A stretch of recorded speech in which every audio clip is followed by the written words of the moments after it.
आज अक्षय तृतीया का पर्व मनाया जा रहा है, तब डभोई से ये खबर सामने आ रही है, जहां पर किसान धरती माता की और औजारों की पूजा करते हुए दिखाई पड़ रहे हैं। दरअसल अक्षय तृतीया का जो दिन है वो किसानों के लिए धरती माता की पूजा करने का एक विशेष दिन होता है। तब शुभ मुहूर्त में आज डभोई के गांव-गांव में किसानों की ओर से धरती माता की पूजा की गई, साथ ही विधि विधान से औजारों की पूजा की गई और फिर खेती बाड़ी से जुड़े हुए कार्य की शुरुआत भी की गई। રાત્રિજ એટલે ખેડૂતોનો નવો દિવસ ગણાય, જે ખેડૂતો નહીં ધોઈને સવારમાં વહેલા ધરતી માની પૂજા કરવા નીકળે, જેમાં અબીલ ગુલાલ હોય, કંકુ હોય, નાળિયેર હોય, અગરબત્તી હોય, જે ધરતી માની પેંડા હોય, જે ધરતી માની પૂજા કરે ને ધરતી માની પાસે પ્રાર્થના કરે છે તમામ ખેડૂત કે ભાઈ સારું ધરતીમાં ઉત્પન્ન આપે, જેથી કરીને વિશ્વનું કલ્યાણ થાય, જેને અન્ન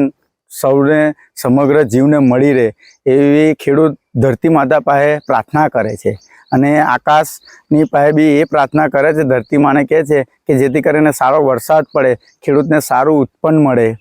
हमसे जुड़े रहने के लिए हमारे YouTube चैनल को सब्सक्राइब करें और नई वीडियो की नोटिफिकेशन के लिए बेल आइकॉन को दबाएं।